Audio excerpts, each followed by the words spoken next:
Hola amigos y amigas. Hoy les voy a contar una historia que cambió para siempre la vida de millones de mujeres en todo el mundo, pero que muy pocos conocen realmente. Era octubre de 1951, cuando un joven químico de 26 años, con las manos temblorosas y los ojos enrojecidos por la falta de sueño, observaba un matraz de vidrio que contenía un polvo cristalino blanco. Afuera del laboratorio, en las calles de Ciudad de México, las mujeres seguían muriendo en clínicas clandestinas, sus cuerpos destrozados por abortos mal practicados con agujas de tejer y ganchos de metal oxidado.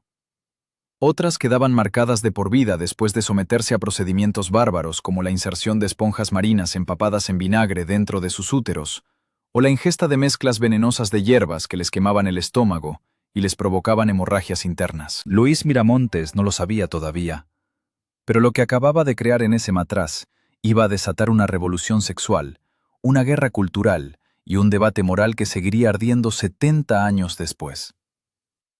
Pero retrocedamos un momento, porque para entender la magnitud de lo que este joven mexicano estaba a punto de lograr, necesitas comprender el mundo en el que vivían las mujeres de 1951.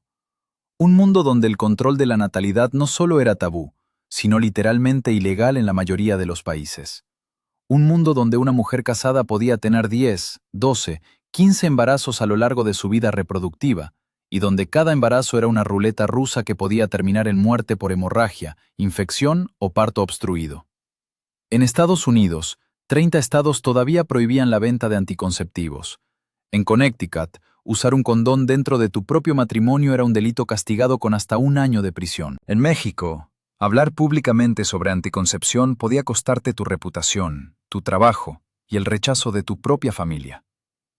La Iglesia Católica consideraba cualquier forma de prevención del embarazo como un pecado mortal, una afrenta directa contra Dios y la naturaleza. Y los médicos que se atrevían a ayudar a las mujeres a controlar su fertilidad arriesgaban perder su licencia profesional y enfrentar cargos criminales. Los métodos disponibles eran primitivos, dolorosos y peligrosamente ineficaces. Las mujeres desesperadas se insertaban mitades de limón dentro de la vagina, creyendo que el ácido cítrico mataría los espermatozoides. Usaban duchas vaginales con Lysol, un desinfectante industrial tan corrosivo que quemaba el tejido interno y provocaba infecciones devastadoras. Los diafragmas de látex existían, pero tenían que ajustarse profesionalmente y requerían el permiso explícito del esposo. Imagina eso por un segundo. Una mujer casada necesitaba la firma de su marido para acceder a un dispositivo que le permitiera controlar su propio cuerpo. Y luego estaban los métodos más extremos. En clínicas privadas de Europa y Estados Unidos, las mujeres adineradas podían someterse a procedimientos experimentales, como la inserción quirúrgica de anillos de metal alrededor del cuello del útero, dispositivos que causaban infecciones crónicas y dolor constante. Algunas doctoras pioneras, como Margaret Sanger en Nueva York, abríales clínicas ilegales donde distribuían información sobre anticoncepción. Sanger pasó 30 días en la cárcel en 1917 por el crimen de enseñarle a las mujeres pobres cómo evitar embarazos que no podían mantener. Mientras tanto, en los laboratorios de las grandes compañías farmacéuticas, no había interés en desarrollar un anticonceptivo femenino. Las corporaciones lo veían como un producto sin mercado, algo que nadie compraría debido al estigma social y las restricciones legales. Los directivos, todos hombres, no veían urgencia en resolver un problema que no los afectaba directamente. Preferían enfocar sus recursos en antibióticos, analgésicos y vitaminas, productos que podían venderse abiertamente sin controversia moral. En este contexto desesperado, en un pequeño laboratorio de Syntex, una modesta compañía farmacéutica mexicana ubicada en un edificio de 3 pisos en la colonia Roma de Ciudad de México, un estudiante de química recién graduado estaba a punto de lograr algo que los científicos de las grandes potencias consideraban imposible: sintetizar una hormona que permitiría a las mujeres decidir, por primera vez en la historia humana, cuándo y si querían quedar embarazadas. Luis Miramontes no era un genio reconocido internacionalmente. No tenía un doctorado de Harvard ni había publicado artículos revolucionarios. Era un joven mexicano de clase media, hijo de un contador y una ama de casa, que había estudiado en la Universidad Nacional Autónoma de México con una beca modesta. Su supervisor, Carl Gerasi, era un químico búlgaro-austriaco brillante pero arrogante que más tarde reclamaría todo el crédito del descubrimiento. Y el jefe de ambos, George Rosenkrantz, Era un emigrante húngaro que había llegado a México huyendo del Holocausto, decidido a construir un imperio farmacéutico con recursos mínimos. Lo que estaban intentando hacer era científicamente audaz y comercialmente suicida. Crear una versión sintética de la progesterona, una hormona femenina que suprime la ovulación. Si lo lograban, tendrían en sus manos la primera píldora anticonceptiva oral de la historia. Si fallaban, no solo perderían años de trabajo, sino que probablemente destruirían sus carreras en una época donde asociarse con el control de natalidad era equivalente a un suicidio profesional. Pero en octubre de 1951, Luis Miramontes, trabajando solo en el laboratorio durante 18 horas seguidas, con las ventanas abiertas porque no había aire acondicionado, y el olor a solventes químicos le quemaba los pulmones, estaba a punto de lograr lo imposible. Luis Ernesto Miramontes Cárdenas nació el 16 de marzo de 1925 en Tepic, la capital del estado de Nayarit, una ciudad pequeña y polvorienta en la costa del Pacífico mexicano, donde las calles todavía eran de tierra y los burros cargaban leña bajo el sol implacable. Era apenas 4 años después del fin oficial de la Revolución Mexicana, y el país seguía desangrándose en escaramuzas regionales, con bandidos que asaltaban trenes y caudillos locales que se peleaban por migajas de poder. Su padre, don Candelario Miramontes Briceño, era un político de alto rango en el gobierno estatal, un hombre con conexiones y dinero. Pero había un problema. Don Candelario nunca reconoció a Luis como su hijo. La madre de Luis, doña Esther Cárdenas Arechiga, se convirtió en una de esas mujeres invisibles de la historia mexicana, las que criaban hijos sin apellido paterno en una sociedad que las marcaba con el estigma del escándalo. Luis creció rodeado de mujeres, su madre, sus tías, sus primas, todas viviendo en una casa modesta con recursos tan escasos que a veces no alcanzaba ni para zapatos nuevos cuando los viejos se rompían. Mientras otros niños de su edad jugaban en las calles o trabajaban en el campo desde los 6 años, Luis pasaba horas sentado en el suelo de tierra de la casa, leyendo todo lo que caía en sus manos. Periódicos viejos, almanques, cualquier libro que su tía María Dolores pudiera conseguir. Y María Dolores Cárdenas no era una tía común. Esta mujer había peleado en la Revolución como soldadera en el ejército de Pancho Villa. Había disparado rifles y curado heridos de bala en campamentos improvisados bajo la lluvia. Tenía cicatrices en los brazos y una forma de mirar el mundo que no aceptaba imposibles. Cuando regresó de la guerra, se había convertido en maestra rural, de esas que recorrían pueblos remotos en mula, enseñando a leer a niños descalzos bajo árboles porque no había edificios escolares. María Dolores vio algo especial en su sobrino, ese niño callado y delgado, con ojos enormes y curiosos, que le hacía preguntas que ningún adulto sabía responder. Ella fue quien le enseñó matemáticas, usando granos de maíz sobre la mesa de la cocina, quien le leía en voz alta textos que estaban muy por encima de su edad. Y fue ella quien un día le trajo un libro que cambiaría para siempre el rumbo de su vida. Cazadores de microbios, de Paul de Cruyff, una obra que narraba las hazañas de Pasteur, Koch y otros científicos que habían descubierto el mundo invisible de las bacterias.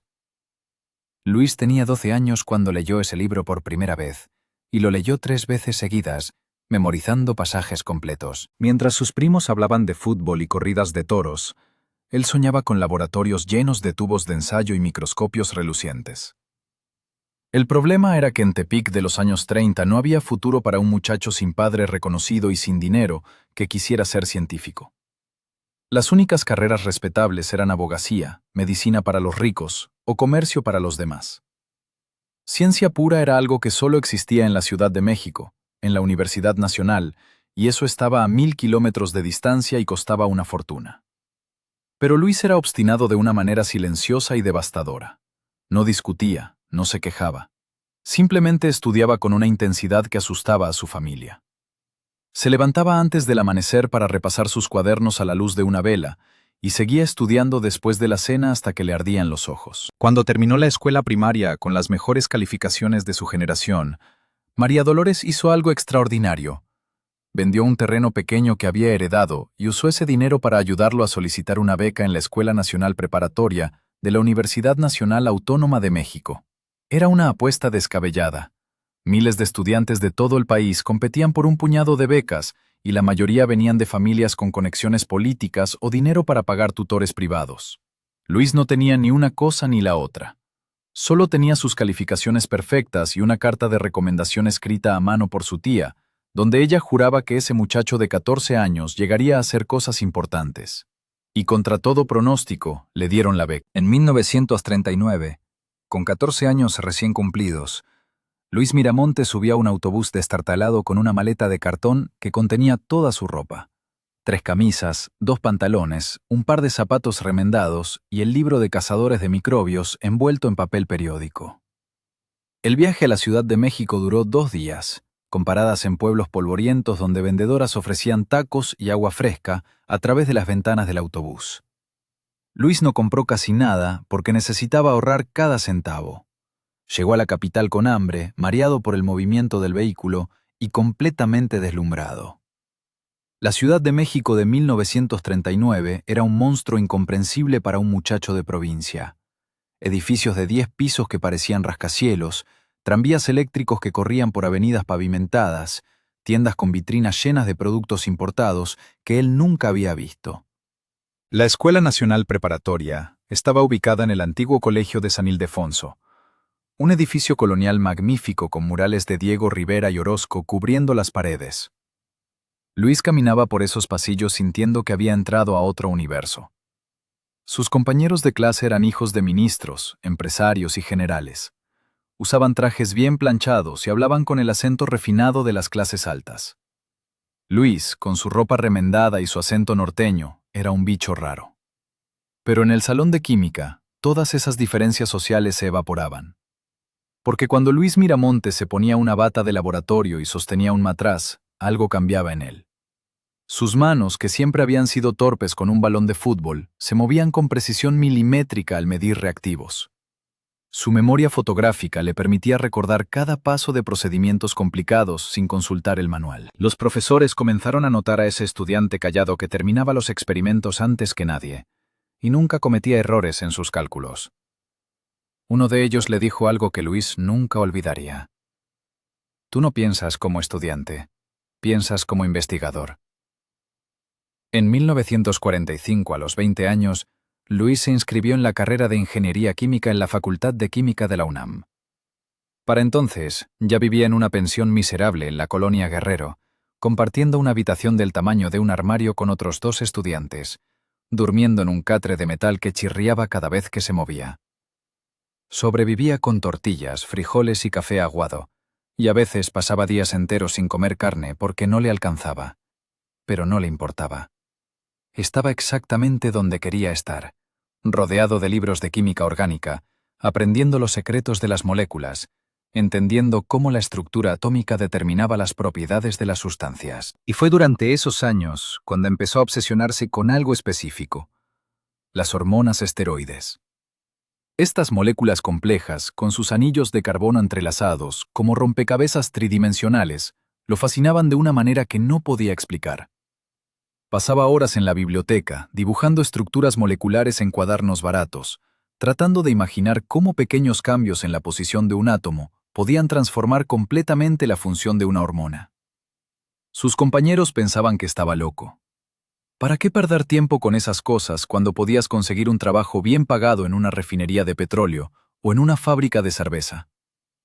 Pero Luis sabía que estaba tocando algo importante, aunque todavía no supiera exactamente qué. En algún punto de 1951, la idea no llegó como un rayo romántico, sino como una orden seca, escrita con letra firme sobre una libreta de laboratorio en Sintex, en la Ciudad de México. Había que fabricar un esteroide que pudiera engañar al cuerpo humano y apagar la ovulación sin necesidad de bisturí, sin inyecciones, sin rezos, sin promesas vacías. Luis Miramontes todavía era un joven formado en la UNAM, un muchacho que no venía de dinastías científicas ni de apellidos blindados, y aún así estaba sentado frente a un problema que ni siquiera las farmacéuticas más poderosas querían tocar. La chispa real fue esta. Si la progesterona natural era la llave que cerraba la puerta del embarazo, esa llave se derretía en el estómago antes de llegar a donde importaba.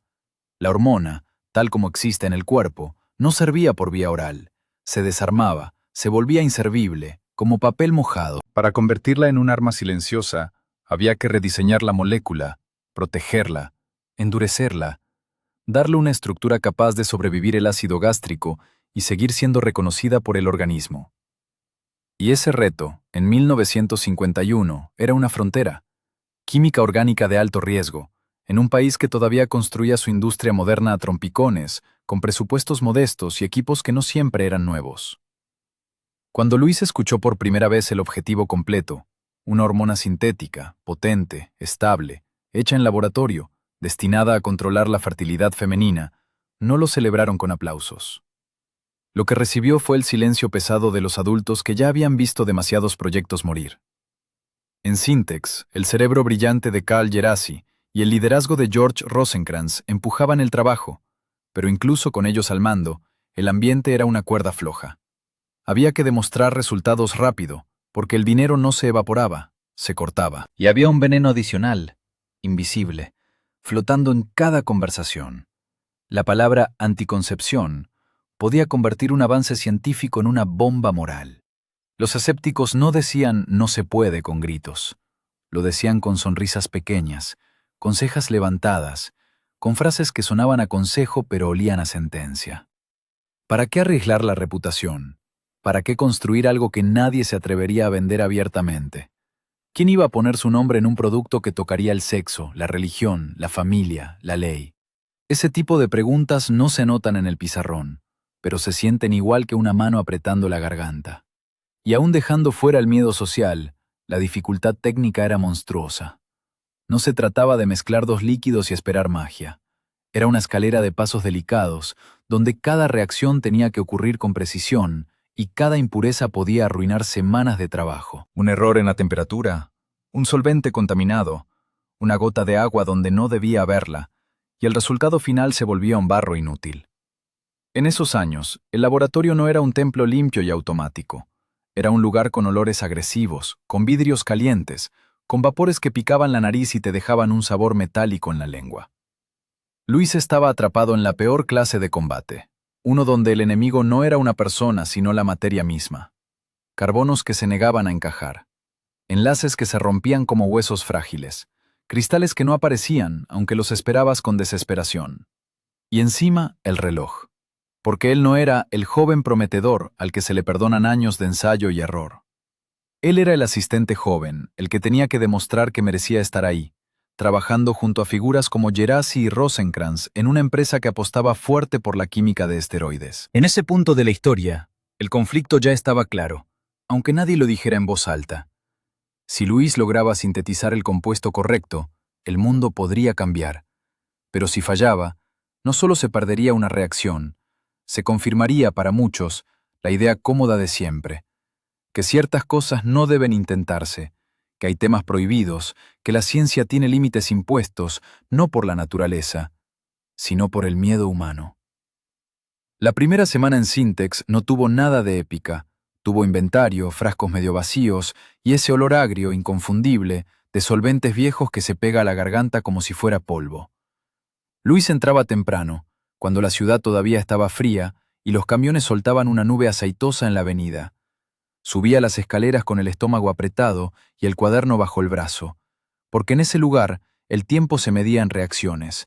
Si una noche se echaba a perder una mezcla, no se perdía una hora, se perdía una semana de vida. El trabajo empezó por lo más ingrato: conseguir materia prima y mantenerla viva. No había kits ni proveedores que enviaran todo perfecto al día siguiente. Había que estirar cada botella, recuperar cada mililitro, destilar lo que estuviera turbio, secar lo que tuviera humedad. El agua era el enemigo silencioso. Una sola traza invisible podía destruir un reactivo sensible y convertir el esfuerzo en una pasta negra sin valor. Luis aprendió a oler el desastre antes de verlo. Ese cambio sutil, cuando el éter ya no huele a limpio sino a rancio. Cuando el vidrio, en lugar de cantar con un sonido claro al chocar con otro, suena opaco, como si estuviera enfermo. La mesa de trabajo era una línea de guerra. Matraces, refrigerantes, embudos de separación con marcas borrosas, un termómetro que a veces mentía y una libreta donde cada número tenía que ser exacto porque la molécula no perdonaba. La meta era brutalmente simple de decir y casi imposible de ejecutar. tomar un esteroide y modificarlo con una precisión quirúrgica, átomo por átomo, hasta que el cuerpo lo reconociera como una señal hormonal poderosa, y aún así, pudiera tomarse por la boca sin desintegrarse en el estómago. Cada paso era una apuesta. Calentar demasiado y la estructura colapsaba, enfriar de más y la reacción se quedaba congelada, muda, como si se negara a nacer. Los primeros intentos fueron humillantes. Mezclas que debían aclararse y, en cambio, se volvían lechosas como una sopa sucia. Cristales que jamás aparecían en el fondo del matraz, aunque Luis se quedara mirándolo hasta que le ardieran los ojos. Un día, después de horas de trabajo, abrió el sistema y un golpe de aire húmedo, apenas un descuido, apenas un segundo, bastó para estropearlo todo. El reactivo se degradó y el olor cambió de inmediato, como metal caliente y pescado viejo, señal de que algo se había roto a nivel invisible. Luis no gritó, no tiró nada. Simplemente lavó el vidrio con una paciencia casi cruel, frotando hasta que los dedos se le quedaron ásperos, como si la piel se hubiera vuelto lija. Para introducir el cambio decisivo en la molécula, necesitaba condiciones secas y controladas, como si estuviera operando a corazón abierto dentro de un frasco. Preparó soluciones con cuidado, enfrió baños de hielo, midió gotas con una concentración que parecía rabia contenida. Había momentos en que el laboratorio se quedaba en silencio absoluto, salvo por el goteo del agua en el refrigerante y el zumbido constante de una bomba, y en ese silencio, Luis escuchaba su propio pulso, rápido, insistente, como si el cuerpo supiera que lo que estaba en juego no era una simple práctica de química. Al final de esos primeros días, todavía no había victoria, pero ya había un cambio. Luis dejó de pelear contra el problema y empezó a pelear con la materia. Ajustó temperaturas, corrigió proporciones, repitió purificaciones una y otra vez y comenzó a reconocer pequeñas señales de esperanza. Una fracción que salía más limpia, un residuo menos oscuro, un olor menos agresivo, una textura más cristalina que sugería orden. Era un avance mínimo, casi insultante para cualquiera que esperara milagros, pero para Luis significaba lo único que importaba en esa etapa. La reacción, por primera vez, estaba empezando a obedecer. A esas alturas de 1951, Syntex ya no era solo un laboratorio. Era una olla de presión donde cada día sin resultados se convertía en una amenaza silenciosa para todos. Luis trabajaba bajo la sombra de dos nombres pesados. Carl Gerasi, el cerebro brillante y exigente, y George Rosenkrantz, el jefe que había apostado por una empresa pequeña en México como si estuviera desafiando al mundo entero. La parte más cruel del infierno técnico llegó cuando el trabajo dejó de ser una secuencia de pasos y se volvió una persecución. No era hacer una reacción, era atrapar algo que se escapaba entre los dedos, purificar, concentrar, volver a purificar, raspar el fondo del matraz buscando un rastro de orden donde antes solo había caos. El vidrio ardía al tacto. El aire del laboratorio se volvía espeso, cargado de vapores que se metían por la nariz y te dejaban la lengua seca, como si estuvieras lamiendo metal. Cada noche, cuando apagaban luces, Luis seguía viendo fórmulas en la oscuridad, anillos de carbono girando como engranes malditos. Y entonces ocurrió el golpe que casi lo rompe. Una madrugada, después de horas de control obsesivo, la mezcla que debía volverse clara empezó a tomar un color sospechoso, primero amarillento, después más oscuro, como té sucio. El termómetro marcaba lo correcto, pero algo no estaba obedeciendo. Luis esperó un minuto más, 2 minutos más, con esa esperanza desesperada de que la química corrija por sí sola. No corrigió. Se descompuso. La reacción se torció y dejó un olor áspero, picante, que anunciaba degradación. En el fondo del matraz no apareció el brillo fino de cristales. Apareció una masa pegajosa, triste, sin forma. Era el tipo de fracaso que no se arregla con otra prueba. Era una pérdida de días y de reactivos. Ahí se sintió el abismo. Porque el laboratorio no solo consumía tiempo, consumía dinero. Y en una empresa como Syntex, donde se trabajaba con recursos medidos y objetivos ambiciosos, los fracasos no eran románticos, eran peligrosos. Luis se quedó inmóvil, con la bata manchada, respirando despacio como si el aire pudiera volverse navaja. En su cabeza apareció una idea venenosa. Quizá los escépticos tenían razón. Quizá era un tema demasiado grande. Quizá esa molécula no quería existir. Fue en ese punto, en la hora más baja, cuando apareció el tipo de ayuda que no sale en los libros. No llegó como un discurso inspirador. Llegó como una voz cansada en el umbral. Alguien del laboratorio que había visto suficientes reacciones morir como para reconocer el olor del error. Le señalaron algo pequeño, casi ofensivo por su simplicidad. Seca todo otra vez. Todo. No confíes en nada. Luis protestó con la mirada, porque ya lo había hecho, porque ya había sido cuidadoso. Pero obedeció. Volvió a destilar, volvió a secar, volvió a limpiar. Repitió el ritual como si estuviera exorcizando una habitación. Cambió el orden de edición, ajustó la velocidad de goteo, controló la temperatura como si fuera el pulso de un paciente en cirugía. Y lo que parecía superstición, resultó ser disciplina. En el segundo intento, la mezcla ya no se oscureció, se mantuvo estable. El olor no se volvió agresivo. Al evaporar el solvente, el residuo dejó de ser barro. Empezó a mostrar estructura. Pequeños puntos brillantes, como nieve microscópica pegándose al vidrio. Luis no celebró. Se acercó, contuvo la respiración y con una varilla raspó apenas un borde. La textura cambió. Ya no era pegajosa, era seca, frágil, cristalina. El tipo de material que te dice sin palabras que algo por fin encajó. Ese fue el momento en que el miedo empezó a retroceder, pero no porque todo estuviera resuelto. Retrocedió porque Luis sintió algo aún más peligroso que el miedo. Certeza. Certeza de que la molécula podía existir. Certeza de que no era un sueño moral, ni una fantasía científica, sino un rompecabezas real. Y él ya había encontrado una de las piezas clave. Y cuando un underdog encuentra una pieza, el mundo entero empieza a volverse más pequeño. Era el 15 de octubre de 1951. Afuera, la Ciudad de México respiraba bajo un cielo gris de otoño, con esa luz metálica que anuncia lluvia fría. Pero dentro del laboratorio de Syntex, el tiempo parecía haberse detenido por completo. No había prensa, no había fotógrafos, no había comités de premiación esperando en el pasillo. Solo estaba Luis Miramontes, de 26 años, frente a un matraz de reacción, rodeado por el zumbido monótono de las bombas de vacío y el olor penetrante de los solventes, que se había convertido en su segunda piel. Luis sabía que estaba en el paso final. Todo lo que había sufrido en las semanas anteriores, las purificaciones fallidas, las noches sin dormir, las dudas corrosivas, se resumía en ese instante. El procedimiento era delicado. Tenía que introducir un grupo etinilo en una posición específica de la molécula, la posición 17-alfa, sin destruir el resto de la estructura.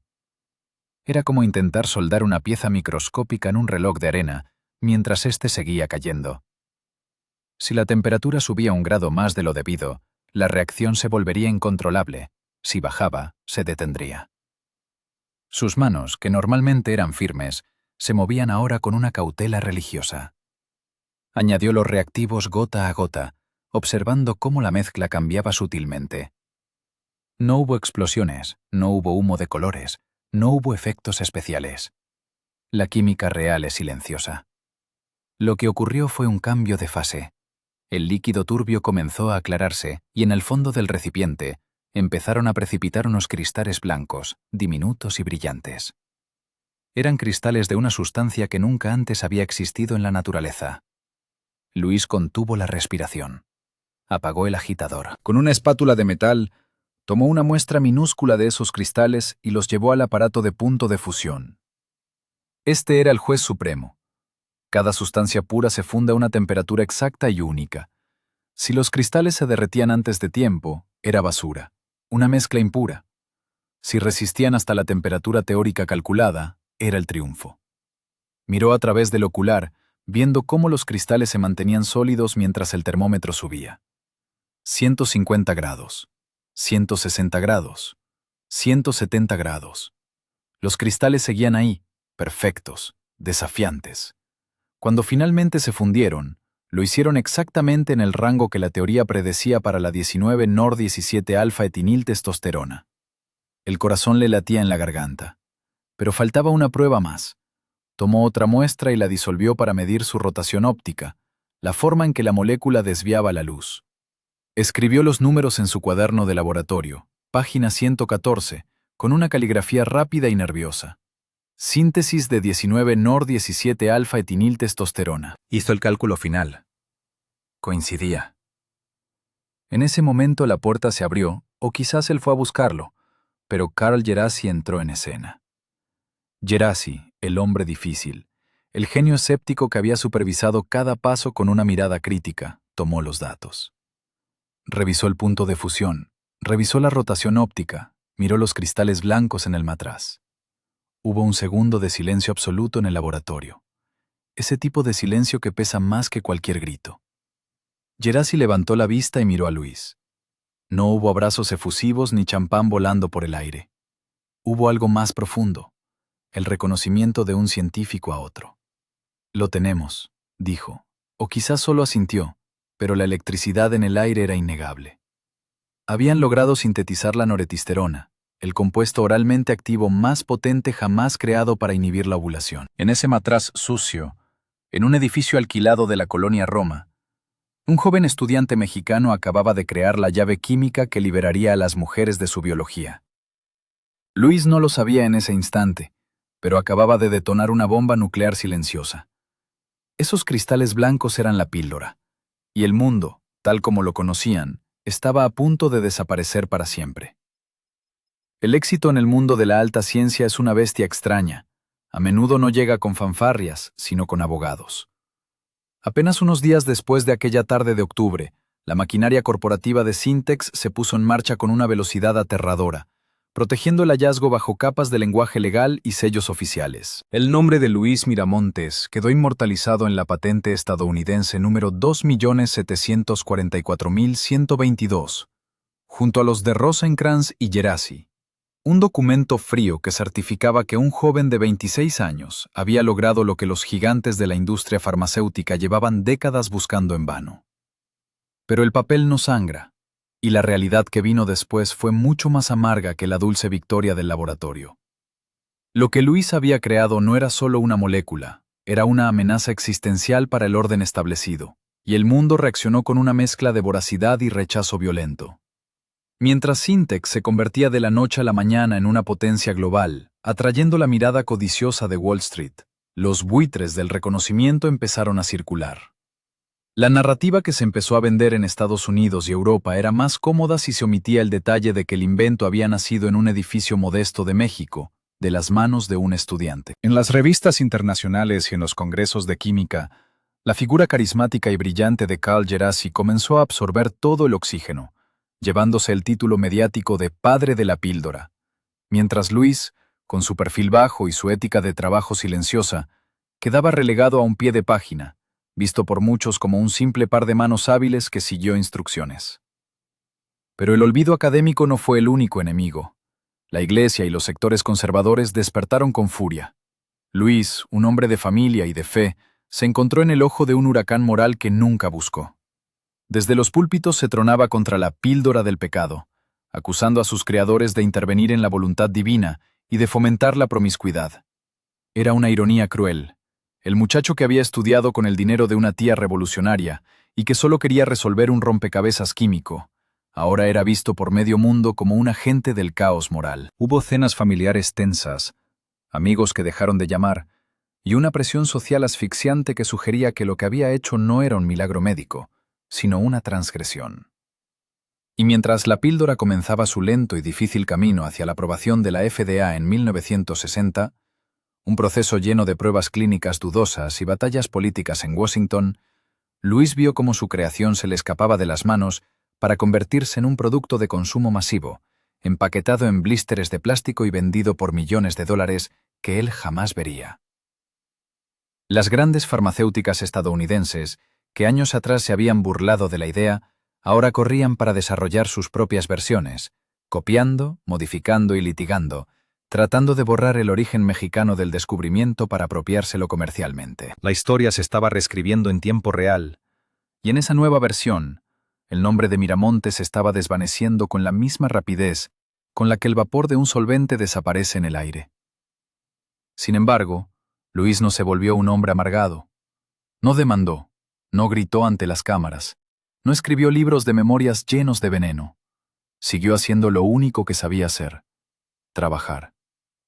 Se convirtió en profesor, regresó a la UNAM y dedicó el resto de su vida a enseñar a otros jóvenes mexicanos que la ciencia no tiene nacionalidad, pero sí tiene memoria. Mientras el mundo discutía sobre liberación sexual y feminismo gracias a su molécula, él corregía exámenes y caminaba por los pasillos de la universidad, llevando consigo el secreto peso de saber que él había sido el primero, el verdadero arquitecto de la revolución, aunque el mundo prefiriera aplaudir a los que sabían hablar más fuerte. El final de la historia de Luis Miramontes no sucede en una mansión de oro, ni bajo los reflectores de un estadio, sino en la calma silenciosa de una vida dedicada a la enseñanza, lejos del estruendo de la revolución que él mismo desató. Mientras la píldora anticonceptiva cambiaba la demografía del planeta, permitiendo que millones de mujeres terminaran sus estudios, planificaran sus carreras y decidieran el rumbo de sus propias vidas, el hombre que la hizo posible caminaba por los jardines de la UNAM con un portafolios gastado y una sonrisa tranquila.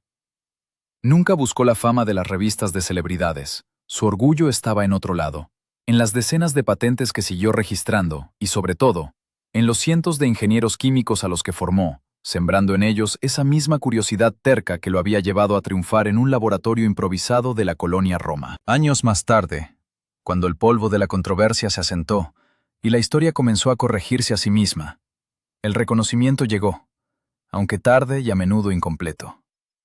Su nombre fue inscrito en el Salón de la Fama de Inventores de Estados Unidos, junto a figuras como Thomas Edison y Alexander Graham Bell.